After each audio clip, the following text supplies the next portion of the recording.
I originally set out to make a video that would explain why it was I wanted to model Coventry Railway Station in Hornby Dublo. But I quickly discovered the place that my brain wanted to start was at a position of fairly abstract philosophy, not specifically about why I wanted to model Coventry, but maybe why I was found myself involved in model trains and modelling railways at all. Um, I made a first part of this video which brought together some thoughts about philosophy that I think connected to my model railway interest. And this is now a second part in which I'm going to draw on those thoughts about philosophy that I've already shared, but specifically in relation to how I think about model trains and modelling. So it might be that it's useful to go back and watch the first part so you have some understanding of the ideas that I'm going to be using. Alternatively, that might be a bit boring, and actually, the best place for you to start is just here, straight at the trains. So, as everyone on YouTube says these days, after not doing that very thing, let's get right into it. So, in the story of the stories that we have in our heads and that we tell one another, it seems like humans have a very um, deep need to position themselves within a broader context. That's why I've started with philosophy, I suppose. Um, but historical continuity and being part of a sense of being part of something that's come from the past and is going to the future is possibly something that's quite widespread. So you get here ideas around nostalgia. People model with particularly Hornby Dublo because maybe they remember it from their childhoods. And if you look through the YouTube comments of the videos with Dublo layouts, there's a whole series of comments of people saying, "Thank you for showing this video. It really reminds me of being a child, and it sums up feelings of excited Christmases with my family. Lots of deeply important human connections there."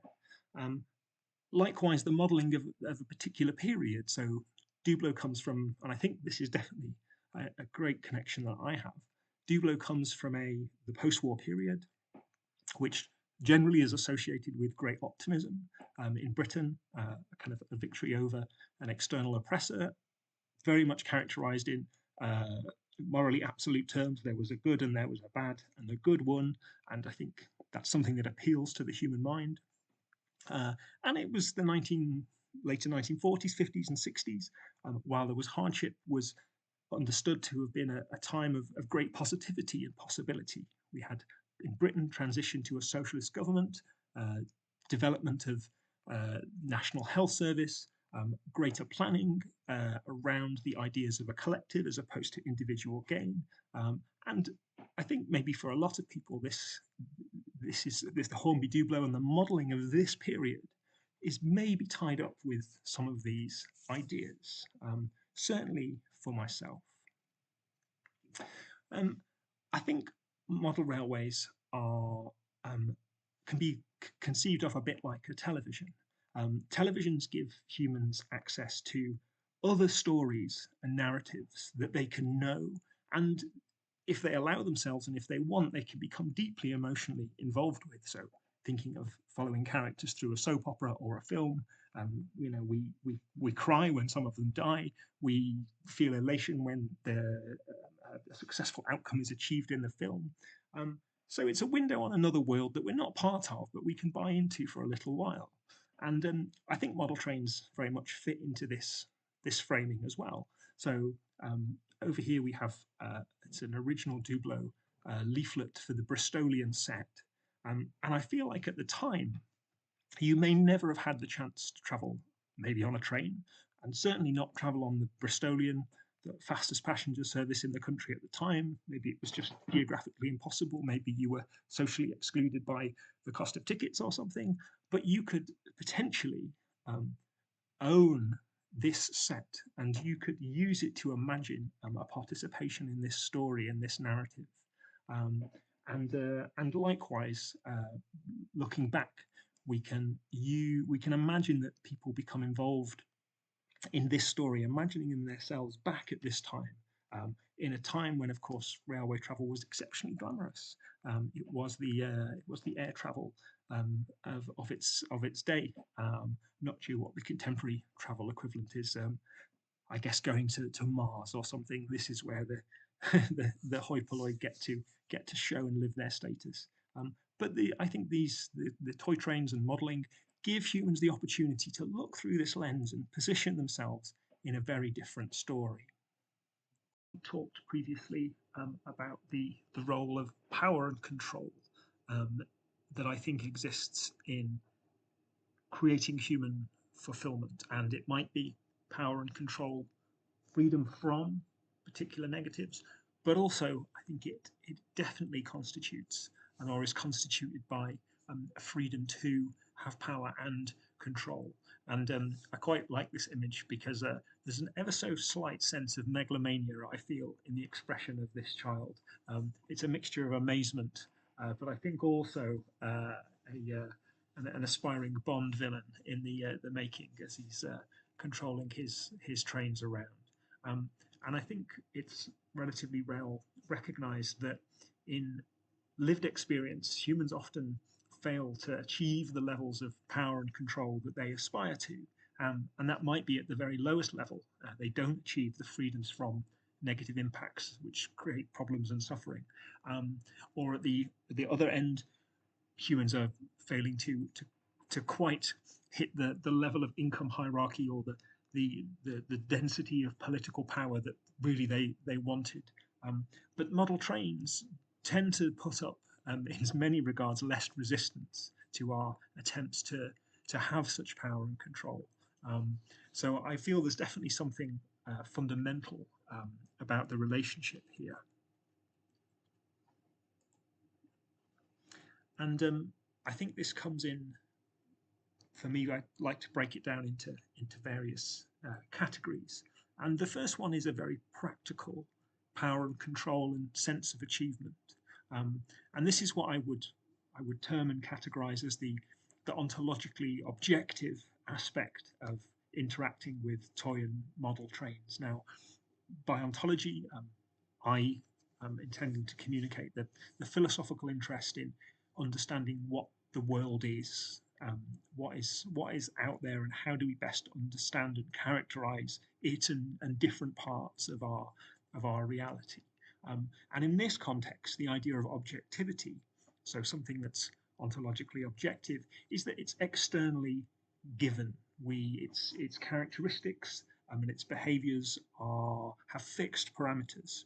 So this is the realm of, I guess, science and engineering, and it allows absolute problem solving.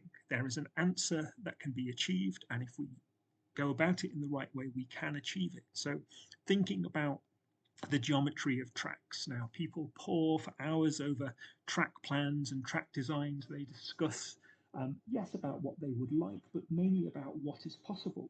Different radius curves. How can, as the image here with the Dublo track, how can the various points and crossovers and sections be connected in a way that is entirely geometrically coherent, is electrically sound with appropriate continuity, um, and we can set up an objective. And this is something that I've done with my interests in Coventry Station. I've looked at the real world tracks and I've spent definitely hours thinking about how I can achieve a close proximity to that prototypical example using the very limited um, options and geometries of the Hornby Jubler tracks. And I can achieve a point at which I can say, I am satisfied that this problem is solved. I can make a start by making a simple oval. I can add a passing loop. I can put in a crossover. I can look to arrange points to create the kind of facilities for sidings and engine sheds. And I can run it, and if I've done it correctly, and I guess I've ticked all the boxes that are prescribed by the underlying characteristics through the science of this, I can succeed. And I think there's a great achievement for humans. We love to be able to tick a box and say, I set out to do this and it is unquestionably done. The train runs or the train doesn't run. And where it does run, I feel a great sense of achievement. So this is the first kind of foundational physical realm, and I think this is why. This is one of the reasons that pulls us into getting involved in toy trains and model railways. the ability to have this power for a definite outcome, which can often be so hard in the real world. Um, there's then another area of the world as far as um, my kind of categorizations go. So again, thinking about what the world is, this is in the area of ontology, but it's the ontologically subjective elements. And for me, uh, following the philosopher John Searle, philosophically subjective aspects are things that are invented by humans. So they can be an agreed social fact, but it's only the case because humans have decided that this should be the way. Um, and once we've made our tracks work, we can then think about the wider context in which this is put. So, looking at the example here, the way that the trains and the tracks are intercrossed and intersectioned by the roads. Now, these are prescribed facts about what happens. The train has priority, and that's grounded in a reality that the train is much more difficult to stop, and for a practical lens, needs to be given priority for the cars. But nevertheless, it's a social fact that what should happen at these level crossings. And it's then a social choice in our modelling if we follow this or if we don't follow this. Um, so again, we are engaging in an element of creativity. Now, this can't be problem solving because there are no, for me, there are no answers in social construction because it's far too complex how individual humans react and respond and have creative thoughts and patterns. But this is another area in which we can set out to model a certain scene, and it's our choice about how these subjective rules are going to work in our world to some extent, which is something I will come back to in a moment. But I see getting drawn to modelling and model trains because we have this power over social organisation. Again, which is probably not likely to be so extensive in the real world.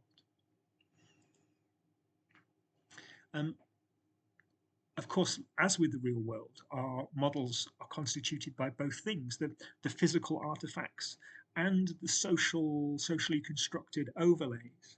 And I've mentioned the idea that I think we're drawn to modeling because we can have more power and we can get more of the outcomes we want. And in some senses, maybe what we're trying to do is mirror the repairing of a reality that we feel is broken or incomplete. And this might be in the physical sense. So here's some images taken from a model railway blog of someone very painstakingly, time-consumingly, physically repairing the broken cab of their Dublo loco, and then similarly painstakingly repainting and recoloring um, in a way that's authentic to the original production model. So there's an aspect of kind of bringing the physical world into conformity, so it's complete and it's secure, but then also returning it to the original colouring, which is a social choice. They could have painted it whatever colour they wanted, but they didn't. They went with what was original. And there's some sense here of, I think, a human interest in returning something to a prior stage from a state that is considered to be inadequate, broken, or wrongly coloured, something like this. So again, this kind of element of control. Um, and this then moves, in my mind, into a big area of philosophy, of practical philosophy, and that's around um, normative frameworks and perspectives, what should and what shouldn't be the case, ethics and morality. And it's fascinating to see lots of areas of life, but even model railways constituted by these discourses, very explicit discourses of what should and should not be done.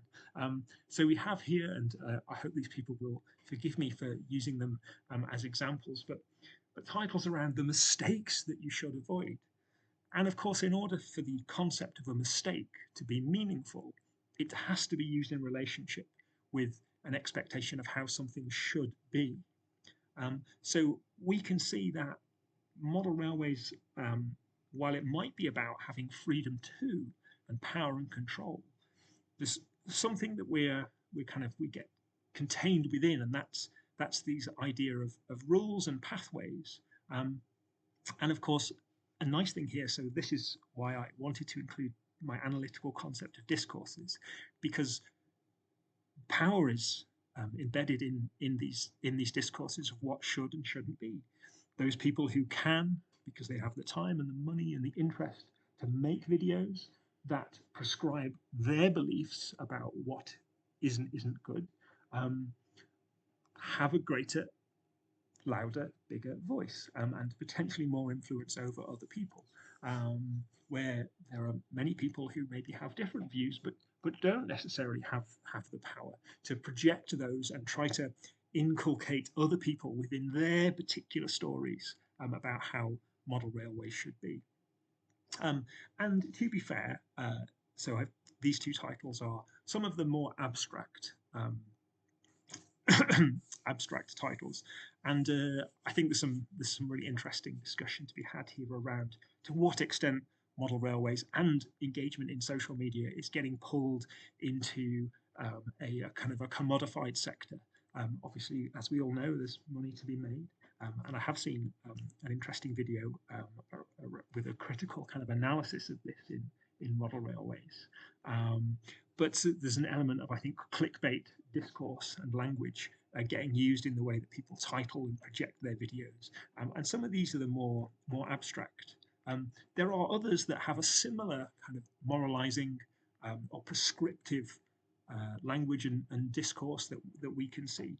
So they tend to be a bit more specific, or some of them tend to be more specific in, I guess, the expectation that's set up in order to justify the categorization of another practice as being a mistake or something that you don't want.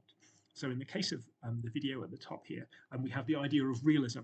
So it's, from one point of view, it makes sense. If your aspiration is realism, if you have bought into that story, that is what you should be doing with your model railway, there are certain techniques that help promote realism, and there are certain practices that maybe reduce your ability to hit those expectations of realism.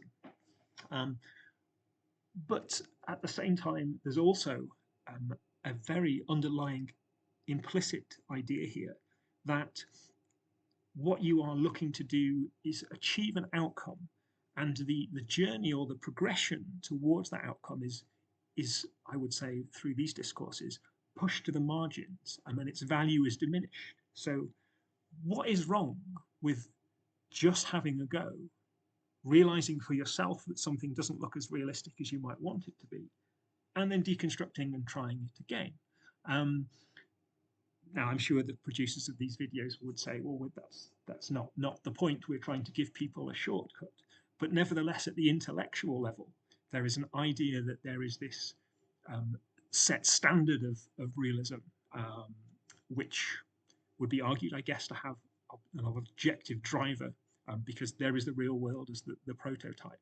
But this is the kind of the implicit power around these discourses that we find ourselves in model railways and model railwaying. So I think that's something we could talk about more. Um, just a last aspect of this, which I found really interesting. So, and I think this starts to tell us something fundamental about, um, again, the structures of model railwaying and satisfaction. So, I watched a video um, around the model railways and the rules that you don't have to follow. And essentially, the story here was that there's all sorts of prescriptions about what should and shouldn't be, and one of them is around using kind of models of steam and diesel or electric locomotives on the same layout, and of course arguing that this wouldn't necessarily be truly prototypical. Now, I think in the case of British Railways, there were large periods of time in many locations where there was a very clear overlap between the use of steam and the use of diesel or electric. And it wasn't, and there was a point at which steam was phased out, but prior to that, there was a balancing. And actually, that's something that draws me to Coventry Station, because it allows me to use the Duplo models of the steam and the diesel and the electric in to some extent a prototypical way of having them together on the layout. But one of the answers offered in the video was that you could use kind of the context of heritage railways maybe as a way to include both your kind of your diesel and your steam. But the interesting thing here is that the title invites us to not have to follow the rules. So model railway rules you don't have to follow. I initially kind of read this as like you don't need to follow any rules, but yet by this is a substitution of rules. So it's saying, well, maybe on mainline tracks you wouldn't have had the combination of steam and diesel, but if you shift your context to a heritage context, then it's permissible. And I think this tells us something about human satisfaction, and it's using model railways as an example. To have unlimited power and to be able to do anything we want is somehow less satisfying. We're constantly caught back within the necessity to provide some kind of constraints, because I guess otherwise it's too easy, and therefore the satisfaction doesn't exist. So ultimate creativity and power is not really what we're looking for. It's the challenge of overcoming some kind of structured problem to some extent that we enjoy. So I think this is an interesting theme.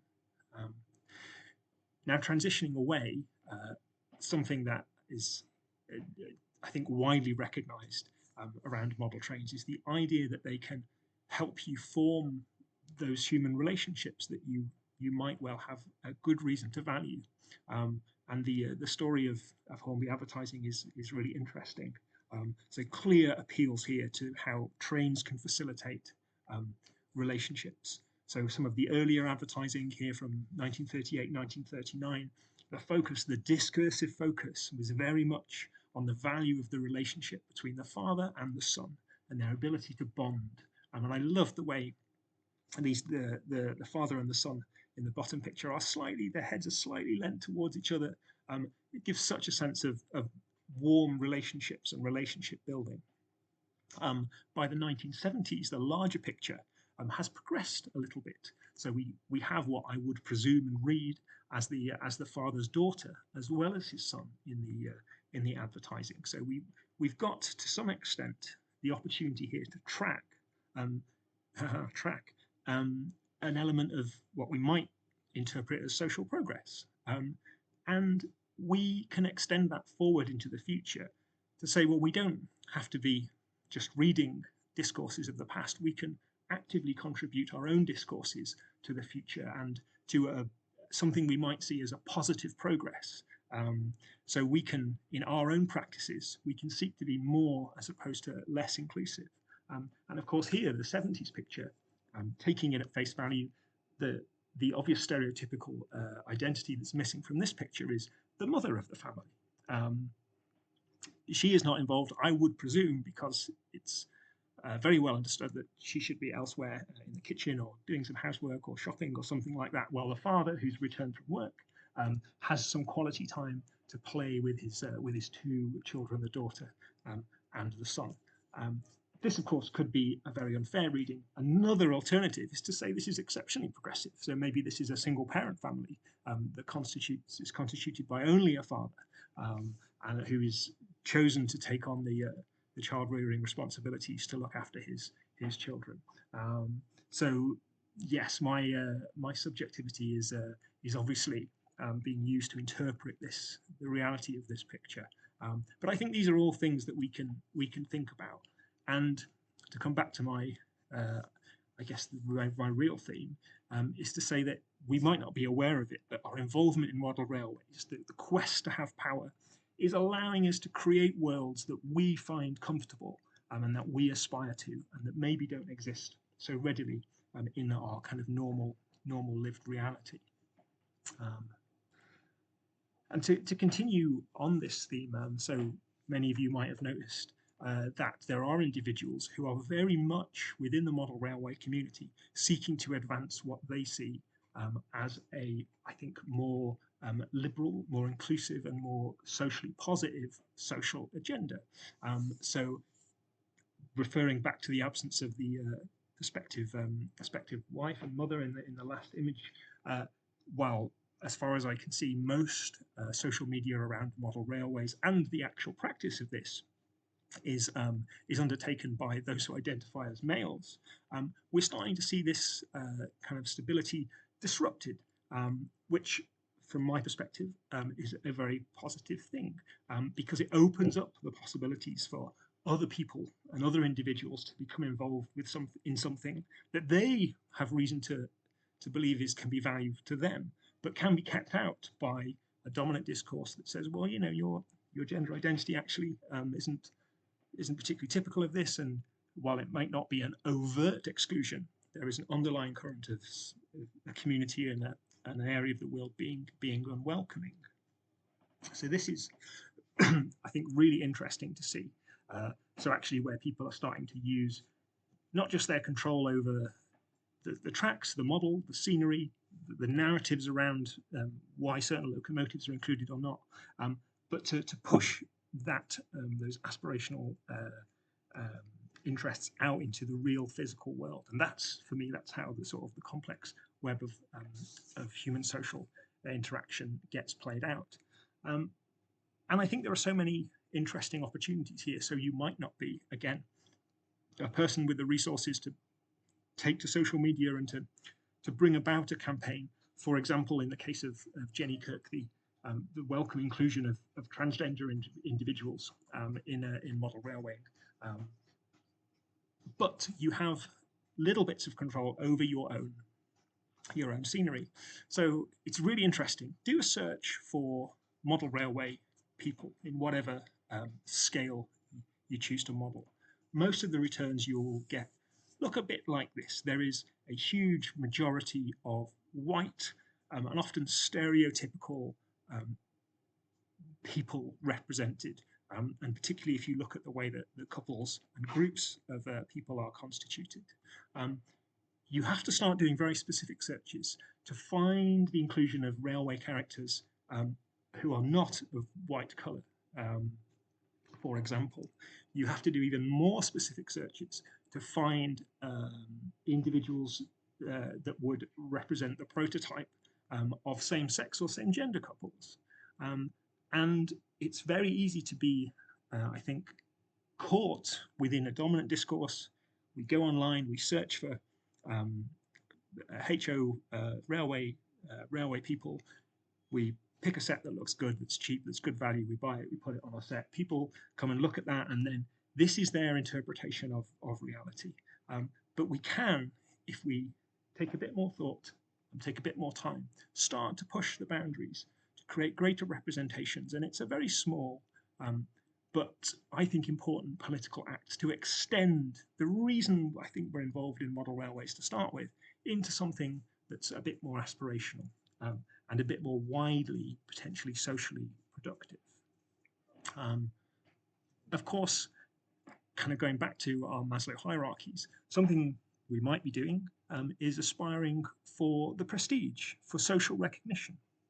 And we might do it we might be engaging in social agendas for that purpose, but also we might be looking to, with so many news articles and so many videos, the biggest, the best, the most extensive, the most detailed model railway. And you can very much see how people are constantly trying to push the envelope for these status achievements, again, as part of this very human existence of aspiring for recognition and something to be part of something bigger than ourselves, or to be recognized for something significant.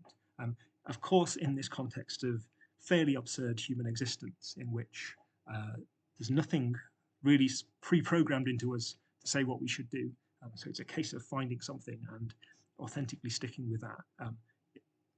It's probably not the case that one day at the end of our lives we will be told that we made good choices and the thing we've invested hours and hours and years in was worth it, as judged by some kind of external or divine character. That's the absurdity. It will never make any major kind of cosmological difference. But nevertheless, this seems to be part of the reason people get drawn into model railways. Final thought on why it is people might be drawn towards getting involved in model railways um, is around control of time, and some philosophers and areas of philosophy have connected the idea that it's human control is often embedded in a sense of time, and to be able to control events and actors and objects on a time frame that suits us as individual humans is something that's rewarding and an element of aspiration. Um, and You can very much see this taken to an exceptional level of detail in a lot of the modeling that gets done. People developing um, or either mirroring real life timetables or developing their own um, abstract and kind of fantasy timetables for the operations on their layouts. Um, Sometimes connected to the specific physical movements. So on the right here, we have the very famous Inglenook shunting arrangement, which you can do with or without time constraints. Um, so there's something here again that suggests there are elements of the possibilities of toy trains and model railway that connect to some of the deeper needs and aspirations of humans, as it's been interpreted by um, by philosophical thought over the years. And while this sort of level of involvement has always only ever been on the periphery of my interest, I think the more and more time I spend thinking about my plans for Coventry and thinking about how the layout will work, I start to become interested in the opportunities for kind of Inglenook shunting arrangements on the side by adapting the sidings. I, I think I'm still a fair distance from the development of timetables. Maybe I'm too much on the freedom to and freedom from the constraints of needing a timetable for that to be attractive. But I can very much see how other people get very involved as a way of generating reward and well-being in a world that often is structured in a way that makes it difficult for us to achieve these levels of satisfaction in our everyday lives, particularly when we look at world events that are occurring around us that aren't necessarily seemingly so positive for the nature of humanity. Um, so I hope some of that might have been of some interest, and if you see any resonance connections with your own thoughts and modelling experiences, it'd be really interesting to hear other people's points and views. If you didn't watch my first part um, and you've just maybe made it this far through my second part, um, possibly going back and looking at some of the deeper explanations of the concepts and the philosophies that I've referred to might be of interest. But I hope you've enjoyed your time as much as I've enjoyed mine.